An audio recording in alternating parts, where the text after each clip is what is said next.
Saber Direito desta semana, Júlio César Sanches traz um curso sobre direito imobiliário. O professor aborda a aquisição de propriedade, regularização de imóveis, uso capião e locação e causas complexas no segmento. A aula 1 começa agora.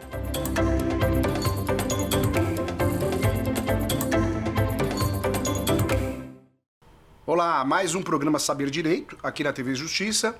Uma honra estar novamente aqui, receber o convite. E hoje estamos aqui para falar de direito imobiliário, a referência de direito imobiliário. Sou o professor Júlio César Sanches, autor do livro mais vendido no Brasil de direito imobiliário, que é o livro Direito Imobiliário de A a Z. E vamos iniciar então essa aula com muito carinho para que você conheça a prática. Vamos focar na prática do direito imobiliário, tá bom? Então, vem comigo, tenho certeza que vai fazer a diferença na sua vida profissional, tá bom? Vamos lá, vamos iniciar nossas aulas aqui com muito carinho. Eu peço a você que assista às aulas até o final. É mais que uma aula, é um curso para você. Você que quer iniciar na advocacia imobiliária, você quer criar um braço no seu escritório, tem ramo, é um ótimo nicho de mercado. Então, venha comigo, venha com o professor Júlio, tá bom? Convido a você também a se inscrever nas minhas redes sociais. O professor tem um canal no YouTube, professor Júlio César Sanches. Se inscreva nas minhas redes sociais, no Instagram também, Facebook, para que você possa acompanhar aulas, palestras, sorteio de livros, materiais de apoio, tudo para ajudar você com muito carinho. Tá? Vamos juntos? Vamos iniciar? Então vamos lá. Quando eu falo de direito imobiliário, o que nós precisamos entender? Vamos começar do começo. Direito imobiliário é um segmento do direito civil.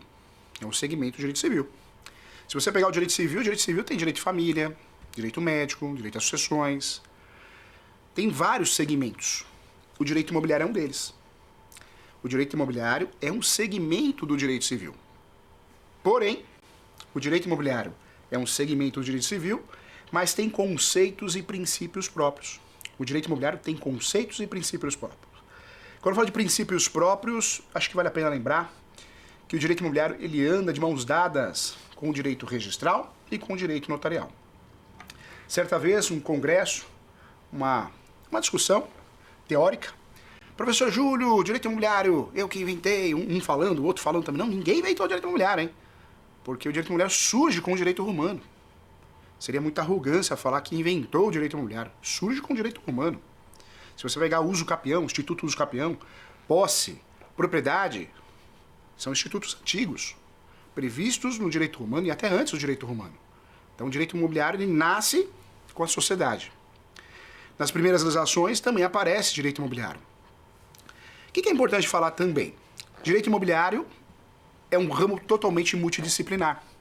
Se eu quero atuar com qualidade no direito imobiliário, eu preciso conhecer a mãe de todos os filhos, que nada mais é que a Constituição Federal, né? Eu preciso conhecer. Vários princípios importantes, dignidade da pessoa humana, função social da propriedade, entre outros princípios importantes de direito constitucional.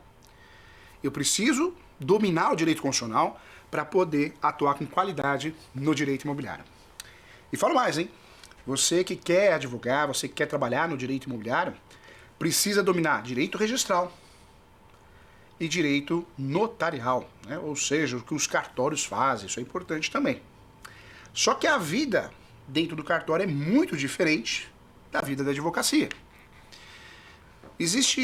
Tudo mudou, né? Muita coisa mudou. Muita gente fala, professor Júlio, você consegue regularizar com facilidade no cartório, que é muito simples, é muito rápido. Cursos na internet prometem até dinheiro, né? Faça um curso aqui que você vai ganhar 20 mil reais por mês. Cuidado, tá? Cuidado. Eu sou muito sincero. Vende uma coisa que não existe. Muitas vezes você vê o profissional vendendo um curso, nem da área nem advogado nem do cartório é assustador. Né? Então, cuidado. As coisas não funcionam assim na vida. A gente tem que se preparar, se especializar. Estava até conversando com a equipe aqui, uma equipe maravilhosa, educada. Tem que se especializar. Não adianta querer atuar em todas as áreas. Quem faz tudo acaba não fazendo nada, hein? O direito imobiliário é um ramo muito diferente de outros ramos. Quando eu falo de direito imobiliário, não dá para atuar no direito previdenciário, no direito imobiliário. Fica muito diferente, muito confuso.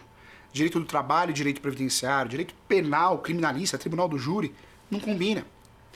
Podemos dizer que o direito imobiliário realmente é multidisciplinar. Então, no direito imobiliário, nós temos, sim, direito penal. Existem vários crimes previstos no direito imobiliário. Tanto é professor está lançando mais um livro, que é o Direito Penal Imobiliário. Professor, por que isso? Porque existem vários crimes que são praticados dentro do direito dos negócios, das transações imobiliárias. Esse livro é da editora Diniz. Digita lá, editora Diniz, você acha. Nós temos esbulho possessório, estelionato, falsificação de documentos, invasão e vários outros títulos podemos usar no direito penal vinculado ao direito imobiliário. O direito imobiliário ele é multidisciplinar. Então nós temos direito constitucional, direito penal, direito administrativo, licitação para compra de imóveis, desapropriação também, né? Desapropriação também. Nos interessa muito. Inclusive, faltam bons profissionais nessa área, hein? Faltam bons profissionais que saibam lidar com a desapropriação. Ramo interessantíssimo, hein? Direito do consumidor. Compra e venda de imóvel na planta, com a incorporadora, com a construtora, a relação com a imobiliária, financiamento imobiliário. Tudo isso é direito do consumidor, vinculado ao direito imobiliário. Não podemos esquecer também a relação, e muito importante, a relação civil. A raiz do direito imobiliário é o direito civil. Então nós precisamos dominar direito civil, capacidade. Certa vez, iniciando a aula aqui, sempre eu vou levar para questão bem didática, bem prática, para que a aula seja prazerosa para você. Vem com o professor Júlio. Certa vez um rapaz, um cantor, de 17 anos, me procurou no escritório de advocacia, professor que exerce a função também de advogado, atuando no Brasil todo, e perguntou: professor Júlio, eu passei por 2 escritórios de advocacia e a resposta foi a mesma. Pelo fato de eu ter 17 anos, eu não posso comprar um imóvel. É isso mesmo? De onde tiraram isso, gente? Claro que pode. Existe no direito civil a incapacidade. A incapacidade pode ser absoluta ou relativa. Dos 16 aos 18, incapacidade relativa. Menos que 16, incapacidade absoluta. O menor pode comprar um imóvel, alugar, transacionar. Basta, se ele for incapaz absolutamente, ser representado. Representado. É isso mesmo. Representado pelo pai, pela mãe ou qualquer outra pessoa. Que seja um representante legal, claro. Dos 16 aos 18, ele não vai ser representado, não. Ele vai ser assistido. Assistido. Dos 16 aos 18, ele vai ser assistido. O pai e a mãe vai assinar com ele. Ele, ela. Então veja, esse rapaz, um cantor, cantor do gênero funk, comprando uma propriedade de mais de 5 milhões, passou por 2 escritórios de advocacia, os 2 escritórios passaram a orientação errada, dizendo: não, para o que você está fazendo, você não pode comprar imóvel, você vai ter que passar o imóvel para o nome da tua mãe, para o teu pai. E não é a realidade. O direito permite, sim, permite que o menor, o incapaz, compre imóveis, alugue, transacione. Cuidado com as informações equivocadas, hein? Você orientar o cliente errado é muito ruim. As coisas mudaram, né? A advocacia, eu digo sempre, ela ficou muito mais agressiva. Muitas vezes as pessoas não aceitam perder. Tem que tomar cuidado. Por isso eu bato nessa tecla nas aulas da pós-graduação, da Escola Superior Universitária, Portal ISO, no mestrado. Temos que nos especializar. Se você não se especializar, a dor de cabeça vai ser maior. Leia, estude, especialize. Na advocacia, operador do direito, não estou falando só advogado, todos os operadores de direito. O que nós podemos fazer é nos manter atualizados. E hoje tem mecanismos interessantes, sabe? Aula, Saber Direito, TV Justiça. Outra dica também, né? A internet, hoje em dia, muita gente liga uma câmera e sai gravando, falando o que quer. Cuidado com isso, tá? Siga canais no YouTube de professores conhecidos, que são autores de livros, referências no assunto. Siga também canais que sejam de conselhos federais, TV Justiça, TV Cresce, porque muita gente, no intuito de vender, sair vendendo alguma coisa, grava, posta e não sabe nem o que está falando. Então, cuidado com isso. Eu falo isso com muito carinho. O professor dá aula todo dia. Dou aula todo dia, faço mentoria para advogados e advogadas, presencial no escritório, também online, atendo muito online, atendo uma média de 4, 5 advogados por dia, corrigindo peças, teses, precificação. Isso chama mentoria particular online, pode ser presencial. Os advogados entram em contato, agendam e eu presto serviço. E fico muito preocupado, muito realizado por ajudar a nossa classe, muito feliz por proteger o cliente do advogado que me procura, por proteger o advogado ou a advogada que me procura, mas fico muito preocupado. Muitas vezes as ações distribuídas são equivocadas, erradas. Fazem petitória no lugar da possessória, fazem possessória no lugar da petitória, fazem uso capião errado. A internet, a Faculdade de Direito ensina o quê? 3 espécies de uso capião. 3 espécies de uso capião. É muito pouco. Nós temos no Brasil mais de 36 espécies de uso capião. Eu vou voltar nesse assunto, fique tranquilo.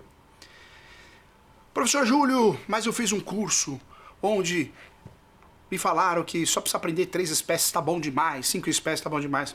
Você não pode pensar assim. Quem dá um curso não pode subestimar a sua inteligência. Se tem 36 espécies, eu preciso conhecer as 36 espécies de uso capião. Porque eu consigo aplicar o caso concreto à espécie mais adequada, evitando erros, fatalidades.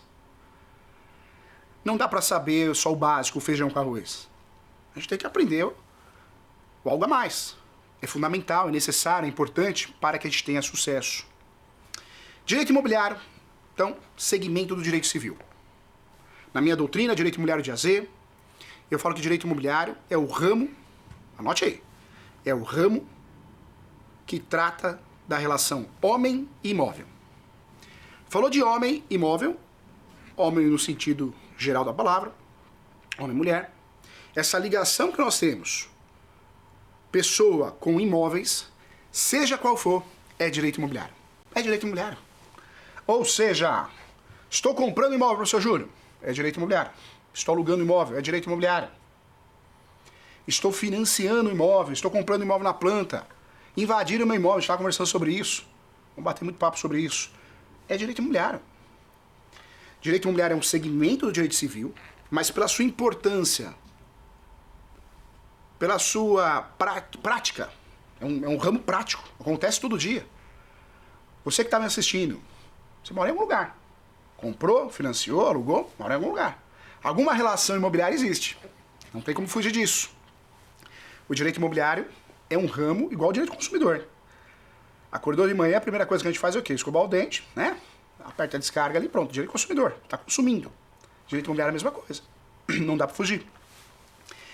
Quando eu falo de direito imobiliário, então, é um segmento do direito civil que possui, pela sua importância, princípios e conceitos próprios. Princípios e conceitos próprios. Anda de mãos dadas com o direito notarial e com o direito registral. Direito imobiliário tem tudo a ver com o direito consumidor. Nós temos os crimes imobiliários, livro novo do professor, crimes imobiliários. Temos também um acesso muito grande, um vínculo muito grande com o direito tributário. Precisamos conhecer o direito tributário para advogar com qualidade, para entender o direito imobiliário. E quando eu falo entender o direito imobiliário, é entender o mundo dos negócios jurídicos. Negócios, transações, mercado imobiliário. O advogado que atua nessa área, ele precisa dominar vários ramos do direito para conseguir atuar com qualidade no direito imobiliário. E não é só advogado não, hein? O corretor de imóveis. O corretor de imóveis, para que possa ser um consultor, também precisa conhecer muito o direito imobiliário. Direito imobiliário, então, é o ramo que cria o vínculo entre homem e propriedade. Isso é o direito imobiliário, esse é o conceito. O ramo que vai tratar da relação homem e imóvel. Vamos lá, presta atenção aqui que é importante, hein? Nós temos 2 formas de adquirir propriedade no Brasil. 2 formas. A primeira é a originária. Originária. Quando eu falo da forma originária, existe a cessão, entre os nomes, né? Ganho de terra, perca de terra. Mas a principal forma originária é essa aqui, ó. Uso capião. Também é um livro do professor Júlio da editora Mizuno também. Quando eu falo de uso capião, pouca gente no Brasil entende desse assunto. Uso capião no Brasil é a forma originária. Nós temos no Brasil mais de 36 espécies, 36 modalidades de uso capião. O uso capião não é algo de invasor. Professor Júlio, mas na minha cabeça uso capião é algo de invasor, algo do MST, do sem terras ou sem terra. Não é isso. Se você aprendeu isso em algum lugar, se você pensa dessa forma, escuta o que eu vou te falar. Sou o professor Júlio César Sanches e quero muito teu bem. E estamos aqui para ensinar a verdade, a vida como ela é. Não tem achismo. Uso capião é uma metodologia, uma ferramenta para regularizar imóveis. Não vai pensar você que está assistindo, quem não é da área, que o uso capião é feito pelo invasor. Não. Sabe quem procura o professor Júlio para fazer uso capião? Investidor, construtor, incorporador, pessoas que compraram imóvel através de contrato de gaveta. Contratinho de gaveta. A gente adora contrato de gaveta aqui no Brasil. Ou seja, dificilmente o escritório que atua no Brasil todo faz uso capião para invasor. Até tem um caso ou outro, alguém que entrou no terreno, entrou na casa, acontece. Mas normalmente, 95% dos casos, são situações que a pessoa já tem 15% do imóvel e não consegue regularizar. São situações que a incorporadora, a construtora não consegue regularizar de outra forma. Então, vamos combinar. O uso capião não é algo de invasor. O uso capião não tem nada a ver com invadir terras. O uso capião é uma ferramenta para regularizar imóveis no Brasil. Quem usa essa ferramenta? Muitas vezes o próprio proprietário. Muitas vezes o próprio herdeiro. A prática é muito diferente da teoria. Quando eu vejo na internet esses cursos, vou regularizar tudo no cartório, com muita facilidade, vai ganhar 20 mil reais por mês. Eu falo, meu Deus do céu. É venda, né? O sujeito está vendendo o peixe dele lá. Porque isso não existe. O Brasil, 75% dos imóveis, presta atenção no que eu vou falar, 75% dos imóveis são irregulares. O professor Júlio não sabia disso? É claro que não. O seu cunhado não vai bater na tua porta para falar, olha, eu comprei um imóvel irregular. Não vai. A vida é diferente, né? Eu falo que é a vida de Instagram, né? A vida de Instagram é perfeita. Mas 75% dos imóveis são irregulares no Brasil. Professor, mas tudo isso, tudo isso. E te falo mais. Em alguns estados, nós temos um percentual ainda maior, hein? Ainda maior. Em alguns estados, um pouquinho menor. A nível Brasil, 75%. É muita coisa, hein? Mas por que o brasileiro compra tanta propriedade irregular? É mais barato, é mais em conta. Quando eu compro um imóvel irregular, normalmente, eu estou fugindo do tributo. Tributo da prefeitura, município. Quando eu compro um imóvel irregular, eu também estou fugindo da escritura pública, do registro. Uma transação imobiliária totalmente irregular, ela passa por 3 fases. Recolher tributo. 1. 2. Lavrar escritura pública, cartório, tabelião de notas. E 3. Registrar no cartório de imóveis competente. Quando eu faço um contrato de gaveta, eu estou fugindo dessas 3 fases, desses 3 passos, e aí eu estou economizando. Professor, mas não é uma economia burra?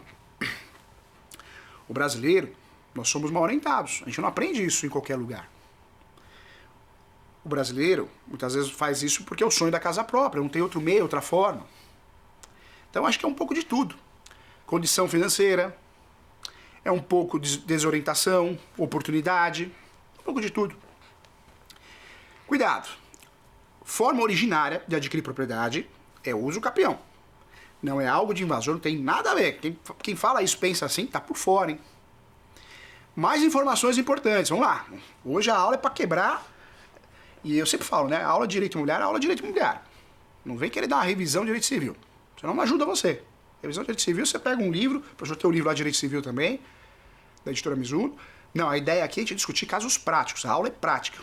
Inclusive você que está assistindo essa aula aqui, Manda para o seu colega advogado, para o seu colega corretor de imóveis, corretora, advogada.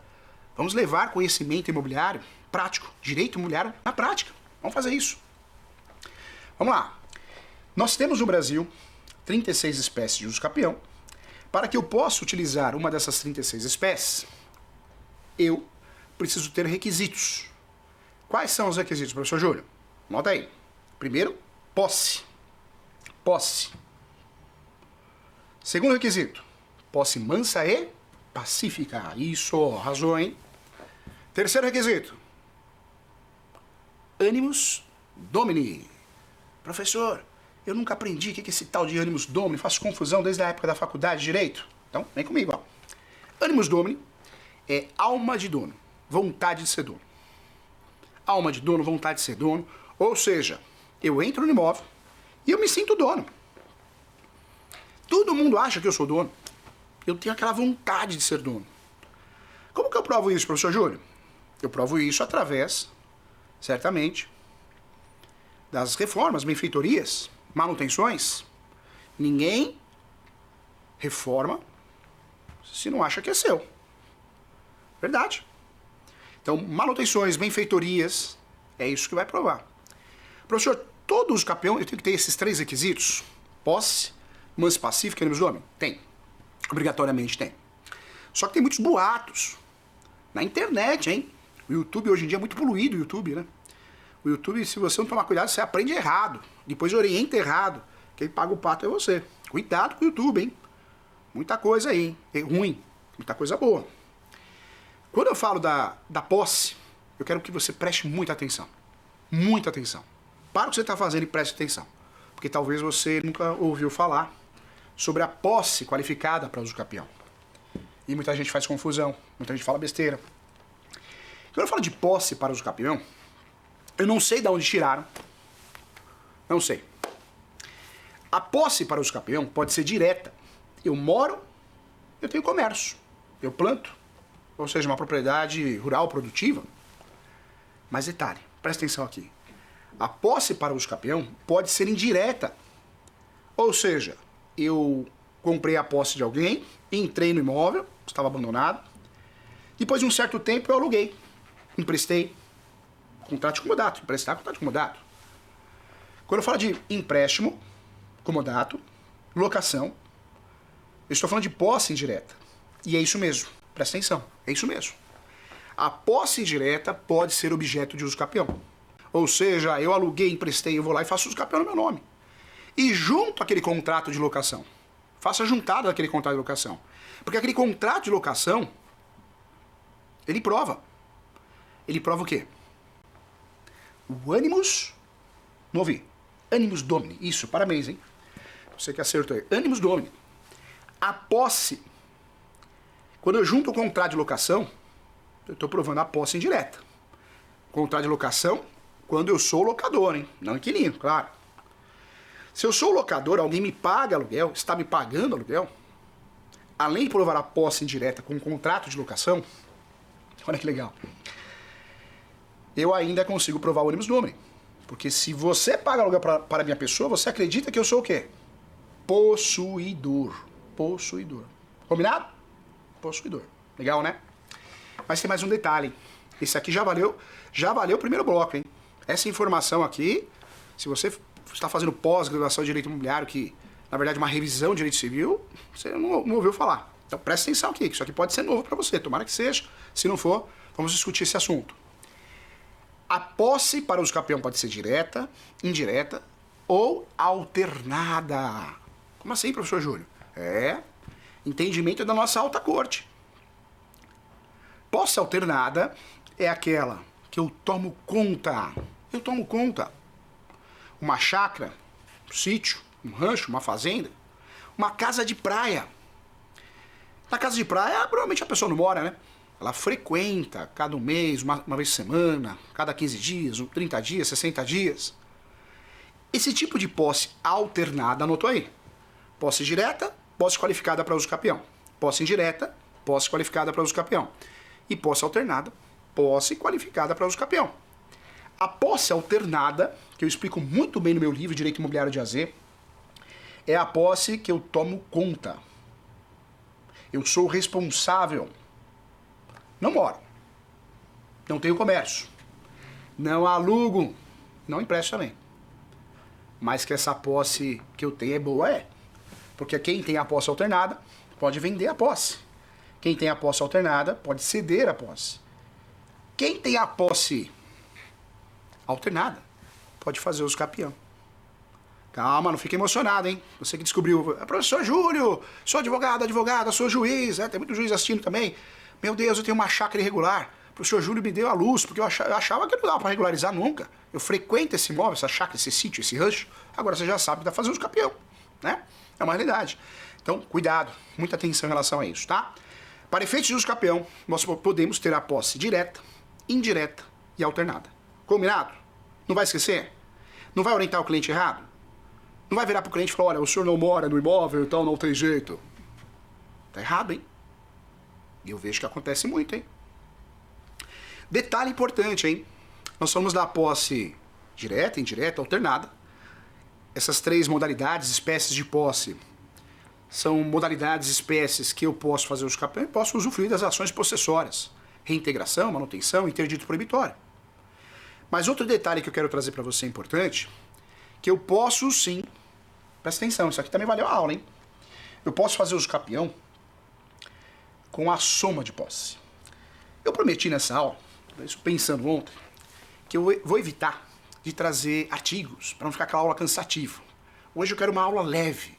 Eu quero que você pegue o código e você vai acompanhando, anotando. É isso que eu quero. Vou evitar, tá? Quando for muito importante eu vou falar. Quando não for eu vou evitar.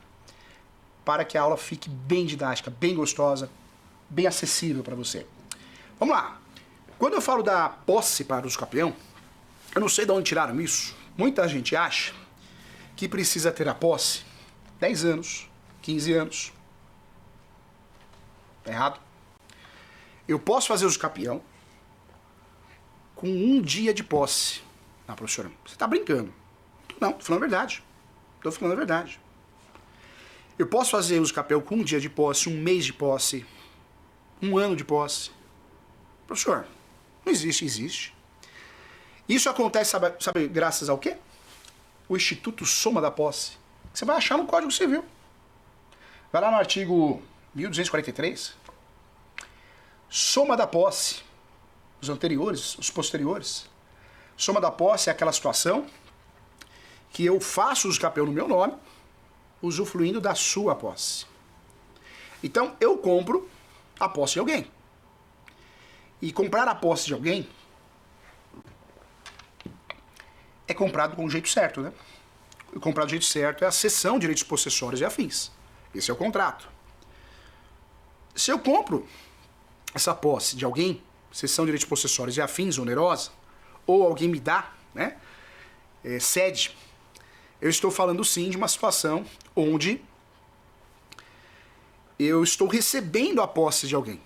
Eu estou recebendo a posse de alguém. Então, comprar a posse de alguém é possível.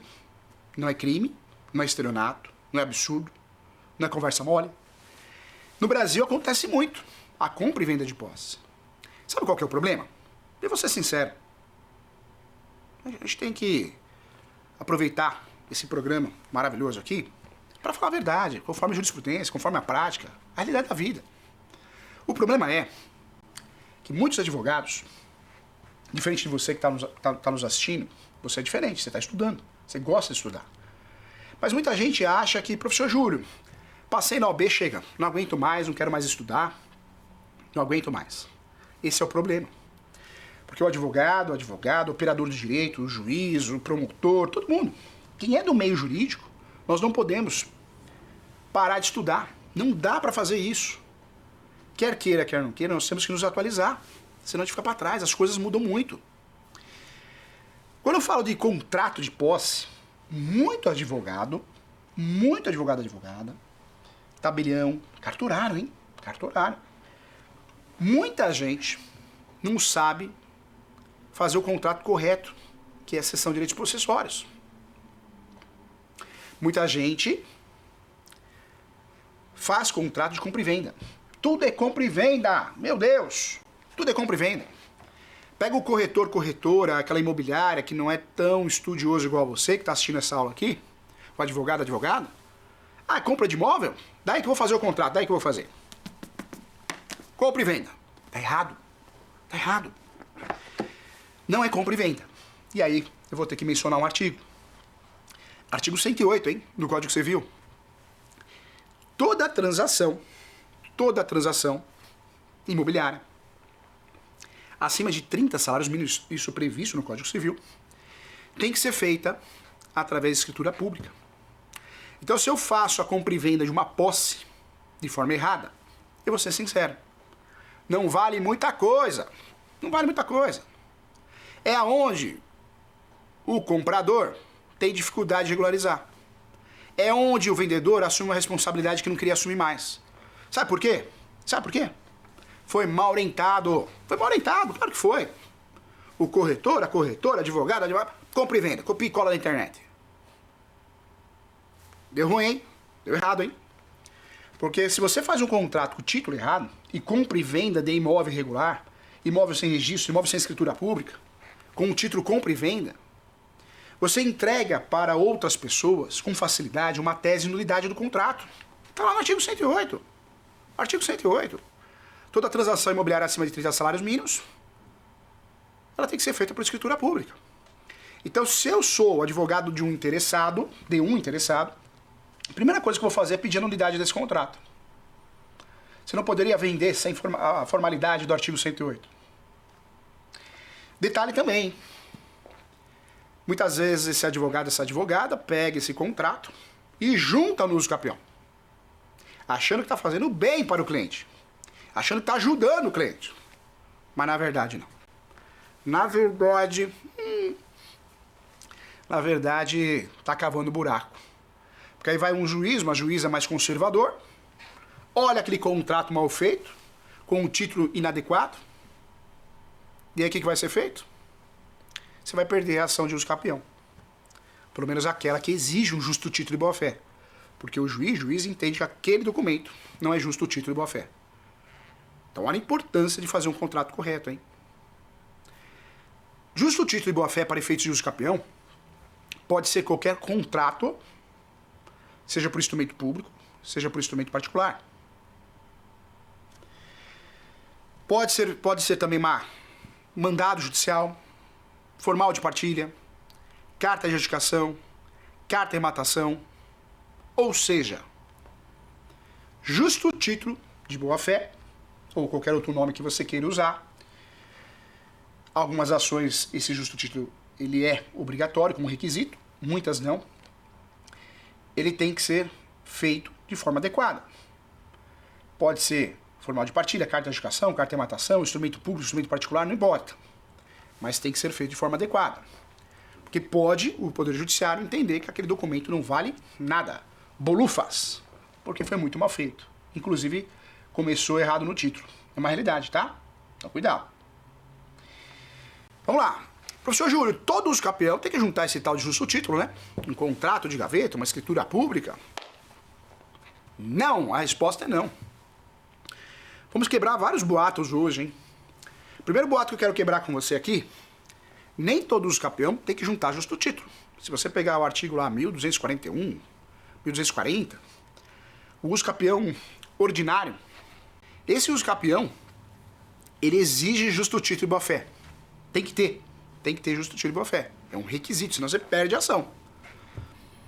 Quando eu falo de uso capião no geral, não precisa ter justo título e boa-fé.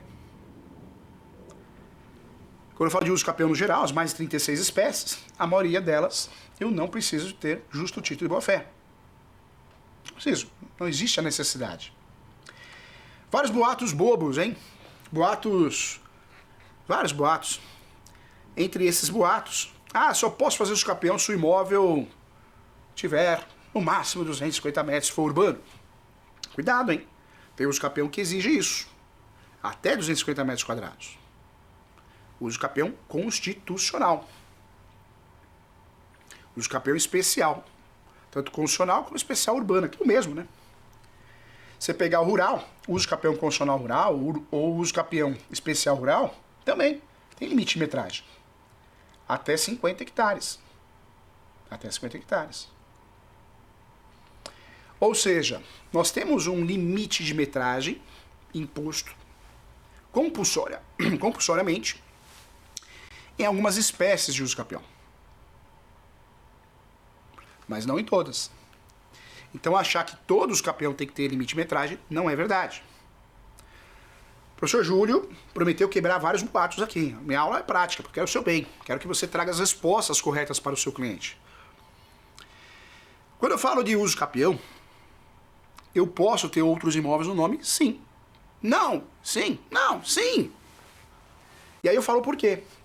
Porque o uso capião especial urbana, especial rural, realmente, eu não posso ter outro imóvel no nome. Não posso. Mas o uso capião no geral, de 36 espécies, eu diria que mais de 20 espécies, modalidades, eu posso sim.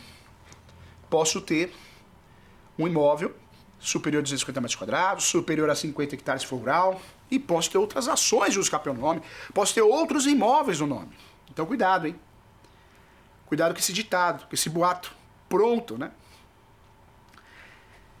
A graduação de Direito, o professor também dá aula na graduação, eu vejo que nós aprendemos muita informação equivocada sobre direito imobiliário.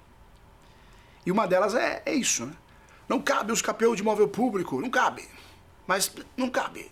Mas eu nem falo que não cabe, né? O professor às vezes não deixa nem falar. Ele fala que não cabe, está previsto na Constituição Federal. Cuidado, hein?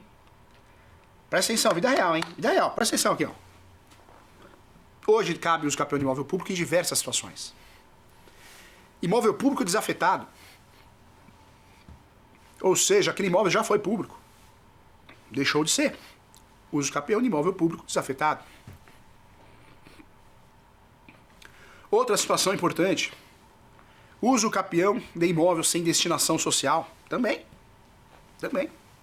Uso capião de imóvel sem destinação social. E a grande novidade. A cereja do bolo.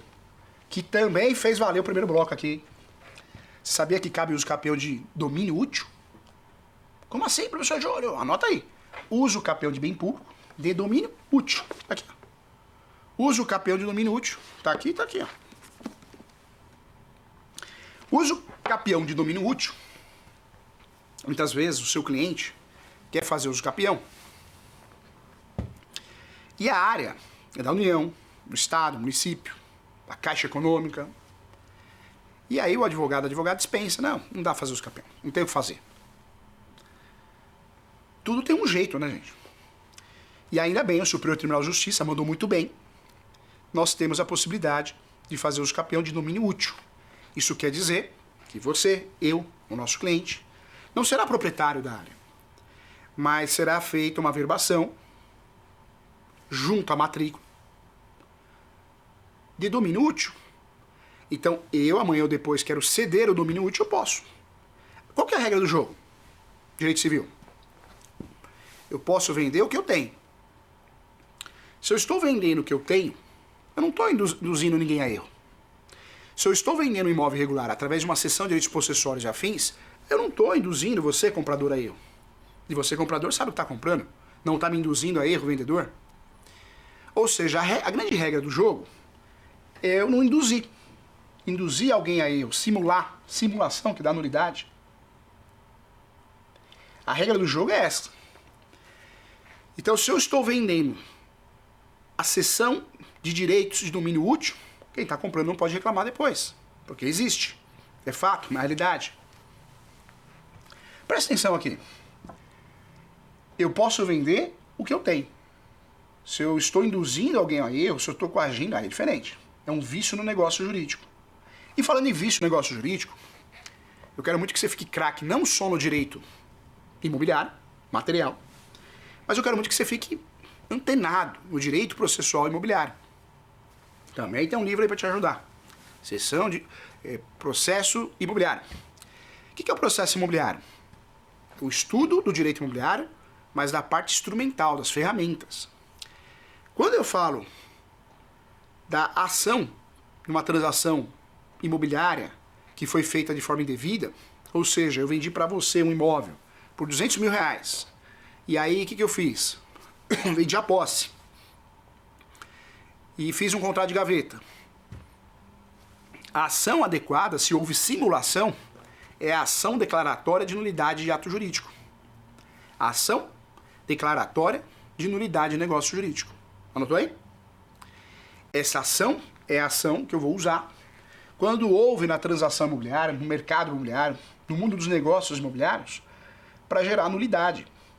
Nulidade, presta atenção, é muito grave. Não tem prescrição. Não confunda a ação de nulidade, que o nome correto é ação declaratória de nulidade, com a ação anulatória, tá? Anulatória é outra ação, que inclusive tem prescrição, 4 anos. Então eu tenho a ação declaratória de nulidade e tenho a ação anulatória. Ambas ações são utilizadas no direito imobiliário, na vida real, no processo imobiliário. Combinado? Vamos lá. Eu nunca vou esquecer um aluno que me procurou para pedir minha opinião jurídica. Ele passou no concurso e foi reprovado no exame médico. Aí ele contratou um escritório de advocacia. O escritório de advocacia distribuiu uma ação declaratória de nulidade. E ele ganhou a ação. Quando ele foi procurar no edital retificado, não achou o nome dele. Ligou na banca, a banca falou, olha, judicialmente você pediu a sua exclusão, nulidade, como se não tivesse existido. O que o advogado fez? Que ele contratou? Infelizmente, entrou com a ação errada. Porque a nulidade deixa de existir no mundo jurídico. Porque a coisa é grave, uma simulação, uma situação parecida. A anulabilidade, eu não vou deixar de lado tudo que foi feito, começar do zero, como não tivesse existido. A anulabilidade, ou o ato anulável, é uma outra história. Eu vou cortar a parte que está ruim, que está podre, ó, jogo fora, mas eu aproveito tudo que aconteceu até ali. Então o advogado ingressou com a ação errada. Ele fez uma ação declaratória de nulidade, só que a ação correta era a ação declaratória de anulabilidade ou anulatória de ato administrativo. Por que eu gosto de trazer esse exemplo do concurso público?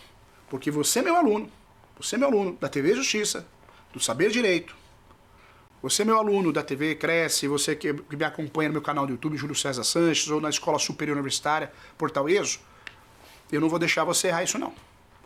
Eu não vou deixar você errar. É muito importante que aluno meu não faça ação errada. A pior coisa que tem na advocacia, prática, real, é você fazer ação errada ou usar a tese errada. É muito ruim. É muito ruim. Cabendo representação na OAB, cabendo responsabilidade civil, não vou deixar. Quem acompanha as minhas aulas, plantões de dúvidas, no meu canal do YouTube, uma vez por mês o professor faz um plantão de dúvidas para tirar as dúvidas dos advogados, juristas. O meu grande objetivo é esse, fazer com que você não erre. Porque errou a tese, errou a ação, você assumiu a responsabilidade para você. E acontece. Muito. Então, cuidado. Vamos lá, olha só. Então, uso capião. Forma originária de adquirir propriedade. Eu não tenho vínculo nenhum com a matrícula anterior, hein? Ah, professor, mas quem consta na matrícula? Não, eu não tenho vínculo nenhum com a matrícula anterior. Quando eu falo de uso capião, forma originária de adquirir propriedade e, quando feito através de ação judicial, é ação declaratória. Combinado? Ação declaratória. Tanto é que essa ação não tem que ter réu, hein? Infelizmente, né, gente? Esse assunto nós já falamos aqui, ele é muito mal estudado. Na graduação, no curso preparatório para o B. Infelizmente, ele é muito mal estudado. E muitas vezes o advogado coloca réu. Ação de uso capião contra, em face, está errado. Uma ação declaratória não tem réu. O procedimento de uso capião judicial, ele pode se tornar litigioso. Ele pode se tornar litigioso se alguém se habilitar no processo, como terceiro interessado. Ele pode se tornar litigioso se alguém apresentar contestação. Então, aquela ação de procedimento comum, essa ação que em regra é declaratória, se torna litigiosa porque alguém se habilitou no processo. Então, cuidado. É muito importante que você saiba que o nome correto, quando você for fazer uma ação de uso capião, é ação de uso capião judicial, 36 espécies. Jamais use ação de uso capião, conforme o Código Civil. Não vale, né? Você tem que apontar. Tem ações de uso capião tipificadas no Código Civil, Processo Civil, enunciados, e tem ações de uso capião que são atípicas. O que é isso, professor Júlio? Atípica é que está na doutrina, está nos livros, nos meus livros.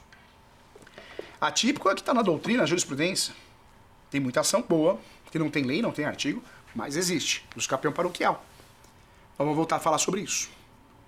Está chegando o grande momento, que é o nosso quiz, né? Está chegando. E o quiz, aqui no programa Saber Direito, é o momento nosso aqui. Você responde uma pergunta. É muito legal, muito bacana. Vamos lá?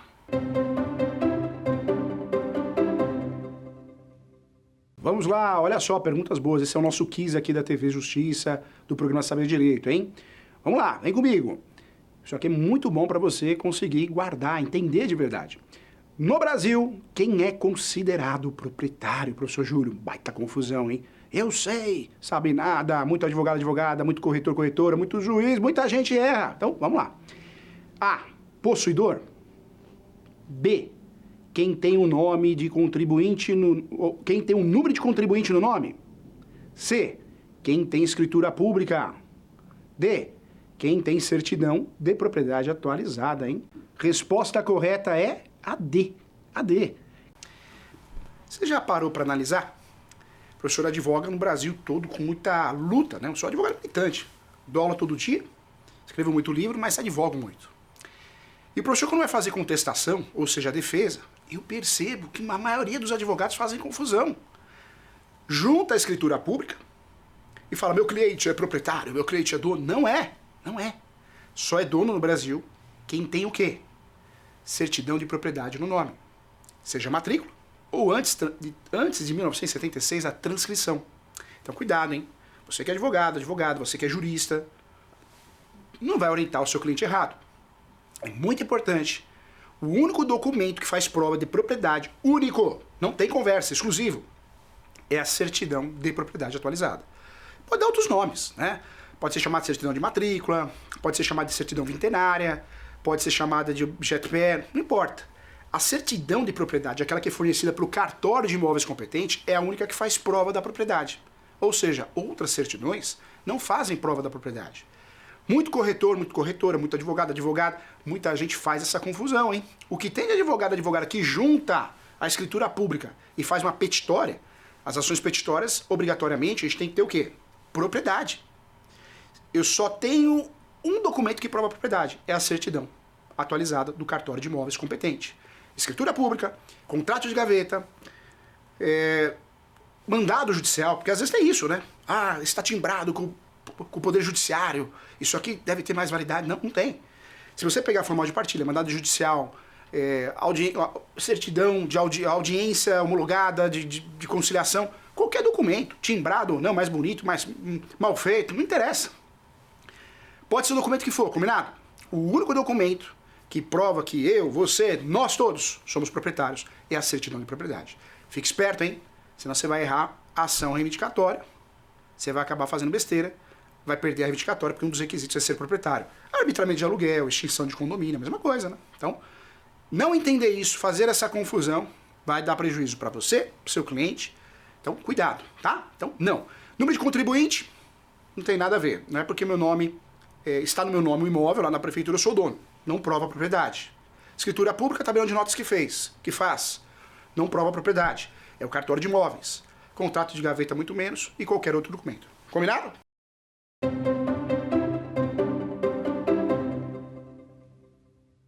Vamos lá, mais uma pergunta boa aqui. O que é certidão vintenária, professor Júlio? Vamos lá. A, inteiro teor. B, transcrição.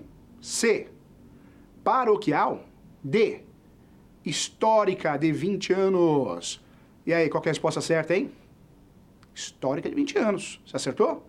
Se acertou, parabéns. Se não acertou, não fique triste, não. Tem muitas aulas aqui para você acompanhar com o professor Júlio, hein? Vem comigo. Vamos lá, vamos explicar isso, ó. Brasil é o país das certidões, né? Surgiu uma lei maravilhosa, que é a Lei dos Atos Concentrados na Matrícula do Imóvel. Linda, dá vontade de chorar. Mas, infelizmente, muitas leis surgem, mas não têm efetividade na prática. Quer um exemplo? A indicação compulsória extrajudicial. Tem lei, tá bonitinha aí, mas você consegue fazer hoje em dia? Poucos conseguem. Uso campeão extrajudicial. Claro que a gente consegue fazer muito uso campeão extrajudicial, mas não é o que vende na internet para nós. De cada 100 casos de uso campeão, 95, 98 são judiciais.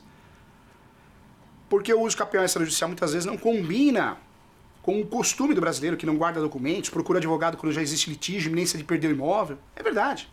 Então, muitas leis, lindas na teoria, mas na prática não funcionam, não tem aplicabilidade. E essa lei foi uma delas, né? Lei dos atos concentrados na matrícula. Poxa, era para você tirar uma certidão de propriedade e constar tudo ali. Não precisava mais fazer atos iniciais, due diligence, como é falado, né, no Brasil. Não era necessário. Uma certidão já tinha segurança jurídica para fazer uma transação imobiliária. Mas não é verdade, né? Porque essa lei, ela surgiu, ela existe, mas não tem efetividade. Não temos os atos concentrados na matrícula. Cuidado, tá? Quando eu falo de certidão vintenária, é isso. Eu quero saber a história do imóvel. O que aconteceu naquele imóvel nos últimos 20 anos? Paroquial, uma outra certidão, que nós vamos explicar depois. Paroquial tem a ver com um cadastro da Igreja Católica, um cadastro registral antigo. Transcrição é a matrícula, é que nem SIC e CPF. Até hoje, passou a ser o SIC, é o CPF. Então a transcrição era o SIC, hoje passou a ser CPF. O CPF é a matrícula. Então, são termos diferentes, porque mudou o formato, mas é o mesmo documento. Então cuidado, tá? Então essa certidão vintenária, ela é necessária. Você vai falar, professor Júlio, mas para que eu vou usar uma certidão dessa? Tem várias situações que você usa uma certidão dessa. O professor foi procurado por um cliente, ele fez um empreendimento no interior de São Paulo, empreendimento ele e o irmão, e não vendia. E as pessoas que compravam esse empreendimento, esse sobrado, as pessoas depois de 10 dias, 5 dias, iam lá desistir. E ele falava, mas por que você quer desistir, quer fazer o distrato? Não, porque eu fui almoçar num barzinho, fui almoçar na padaria, fui almoçar no restaurante e me falaram que esse terreno é um terreno que infelizmente tem fantasma. Você acredite ou não, as pessoas desistem por causa disso. E aí o professor foi contratado para fazer uma pesquisa registral. Então eu fui na certidão vintenária que nós falamos aqui, que é para pesquisar o imóvel 20 anos. Na vintenária eu achei uma área maior. Nessa área maior eu fui na transcrição. Da transcrição eu fui parar na certidão paroquial. Na certidão paroquial tinha averbações. Tinham 6 corpos que foram sepultados ali. Se tinha fantasma ou não estou aqui para afirmar nada, né? Vai de cada um, se acredita ou não. Mas o boato era real, né? Que ali foi um cemitério perto de uma igreja, porque há muito tempo atrás foi uma igreja. Você vê? Ou seja, o direito imobiliário é interessante porque a gente consegue brincar com o direito imobiliário e descobrir as coisas. Outra vez também um pai me procurou, falou, poxa, professor Júlio, minha filha vai casar e o rapaz jovem fala que é dono de tudo. O que eu fiz? Ele pagou para o escritório, meu escritório de advocacia, fazer uma pesquisa.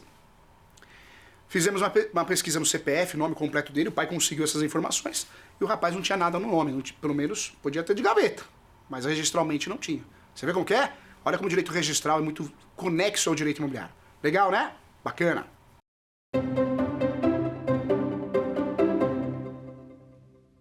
O que são certidões negativas, professor Júlio? A. Prova negativa de ações. B. Prova de processos em andamento. Guia curricular. D. Não existe mais no Brasil. Resposta correta. Isso aí. Resposta correta, A. Prova negativa de ações. Vamos lá. Quando eu falo de certidões negativas, no mundo do mercado imobiliário, eu falei para você que a aula ia ser prática. No mundo das transações imobiliárias, dos negócios imobiliários, nós precisamos conhecer as certidões. Entender o que é uma certidão negativa é muito importante, porque eu consigo, muitas vezes, resolver uma situação de um ok, eu consigo dar um parecer positivo numa transação imobiliária, no due diligence, porque se a certidão é negativa é que não consta no CPF RG daquela pessoa ações. Legal? O ideal é que as certidões sejam negativas e não positivas. Então as certidões negativas fazem prova que não tem ações contra ele, contra ela, que está comprando, está vendendo, está alugando. Ah, professor, a certidão é positiva, já era, né? Não. Muitas vezes é um processo da vida, não tem nada a ver. Não faz prova que é um mal pagador, como a cobrança, execução, né? Diferente. Então, o ideal é que seja negativa, certidão de distribuidor cível, da esfera estadual e da esfera federal, mas se for positivo, tem que analisar o que é. E aí a outra certidão que eu consigo analisar o que é um resumo do processo, que é a chamada certidão de objeto e pé, ou de breve relato. Ok? Legal, né? Conte comigo, tá bom? O professor Júlio está aqui para ajudar você com muito carinho. Até o próximo bloco. Quer dar alguma sugestão de tema para os cursos do Saber Direito? Então mande um e-mail para a gente, saberdireito@stf.jus.br. Você também pode estudar pela internet. Acesse o nosso site radioetvjustiça.jus.br ou pode rever as aulas no canal do YouTube, @Rádio e TV Justiça.